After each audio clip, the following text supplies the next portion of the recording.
겨울 등산 준비하실 때 가장 먼저 찾는 게 다운 패딩이나 쉘 자켓이죠. 근데 사실 겨울 산행에서 처음부터 끝까지 내 몸에 붙어있는 장비는 바로 베이스 레이어와 미드 레이어입니다. 오늘은 제가 실제로 겨울 산행할 때 어떻게 베이스와 미드를 고르고 어떻게 조합해서 입는지 정리해 볼게요.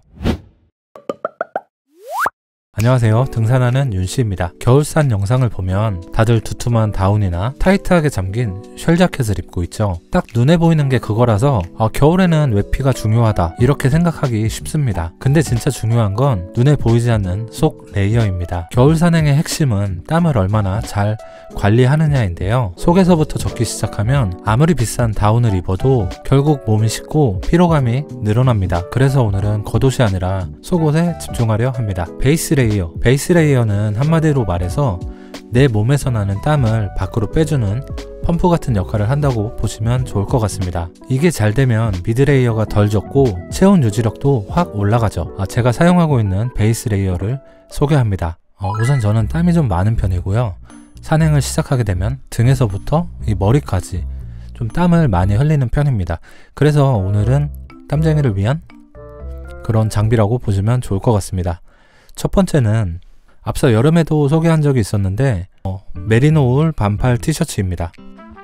메리노 울 티셔츠의 장점은 속건성이 상당히 뛰어나고 냄새가 나지 않으면서 그리고 땀에 젖었을 때 어느 정도의 보온 유지력도 있습니다.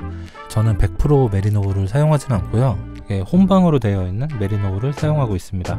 100% 메리노 울 예전에는 저도 입었었는데 이게 관리가 쉽지가 않더라고요. 메리노 울 티셔츠를 구매하신다고 하면은 아마도 입었을 때 좀 약간 간지럽다거나 좀 따끔거림 이런 게 있을 수 있어요.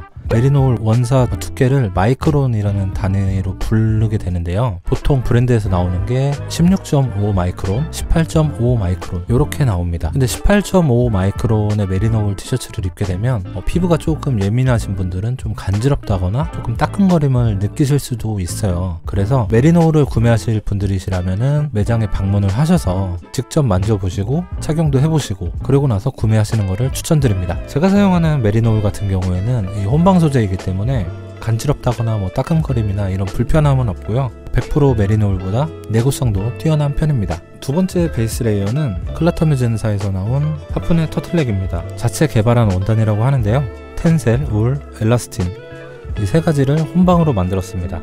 파푸네 같은 경우에는 속건성이 상당히 뛰어나고요. 착용감이 상당히 우수합니다. 메리노 울처럼 좀 약간 까끌까끌한 그런 느낌이 아니라 실크처럼 상당히 부드럽고 터치감이 상당히 좋다. 그리고 속건성도 뛰어나다. 상당히 유용하게 사용하고 있는 티셔츠입니다.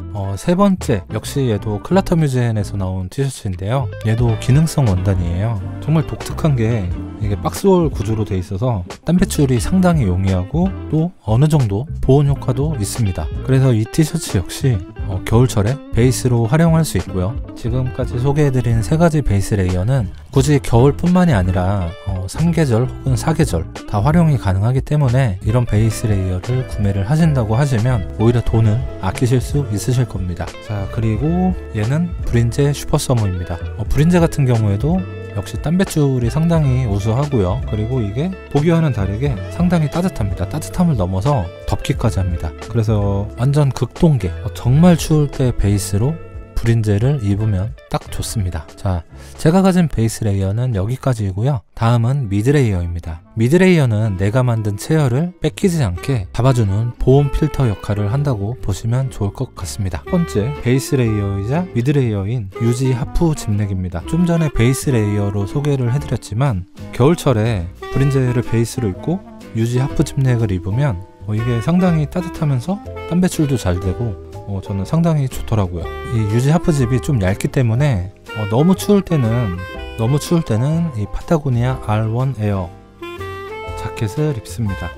이 미드레이어 역시 통기성이 상당히 좋아서 땀 배출이 용이하고 그리고 어느 정도 보온 성능도 갖추고 있습니다. R1을 입는 경우에는 보통 베이스로 반팔 티셔츠를 많이 입고 있어요. 이 R1이 은근히 덥더라고요. 그래서 많이 추운 날 운행용 자켓으로 입고요. 이 자켓 역시 한번 구매를 하면은 겨울뿐만 아니라 봄, 가을, 겨울 3계절 충분히 활용 가능한 자켓입니다. 자, 다음으로 소개시켜드릴 미드레이어는 클라터 뮤젠에서 나온 발레 자켓입니다. 발레 같은 경우에는 내부가 플리스 안감으로 되어 있고요. 앞서서 파타고니아 R1이 덥다고 말씀을 드렸는데요. 물론 덥습니다. 근데 또 바람이 많이 부는 날에는 또 춥습니다. 이게 왔다 갔다 하는데요. 보통 R1을 입고 운행을 하다가 좀 바람이 많이 불어서 좀 뼛속까지 좀 시린 느낌이 들면은 그 위에 가벼운 소프트쉘 자켓을 저는 착용을 합니다. 그런데 이 발레 같은 경우에는 그 두 개가 합쳐진 자켓이라고 보시면 좋을 것 같습니다. 그래서 산행을 나서기 전에 일기예보를 확인하고 바람이 좀 분다 싶을 때는 저는 발레 자켓을 운용 자켓으로 입기도 합니다. 이 발레 같은 경우에도 3계절 모두 사용이 가능하고요. 운행용 자켓으로도 입지만 앞서 소개드렸던 베이스 레이어를 레이어링 해가지고 보온 자켓으로 입는 경우도 많습니다. 자, 다음은 이제 보온 자켓입니다. 보온 자켓. 미드레이어 보온 자켓입니다. 구스다운 자켓이 물론 더 가볍고 엄청 따뜻하긴 하죠. 근데 습기에 취약하기 때문에 저는 보온 자켓으로 프리마로포트 합성솜 자켓을 선호하고 있습니다. 자, 오늘은 베이스 레이어와 미드 레이어에 대해서 알아봤습니다. 레이어링에는 정답이 없습니다. 하지만 어느 정도 본인의 체질과 산행 난이도, 등력 등을 다 고려했을 때 가장 쾌적하고 안전하게 산행을 즐기시려면 또 적절한 레이어링이 상당히 또 중요하기도 합니다. 오늘 영상이 도움이 되셨으면 좋겠습니다. 저는 등산하는 윤씨였고요. 오늘 영상이 마음에 드셨다면 좋아요와 구독 부탁드립니다. 감사합니다.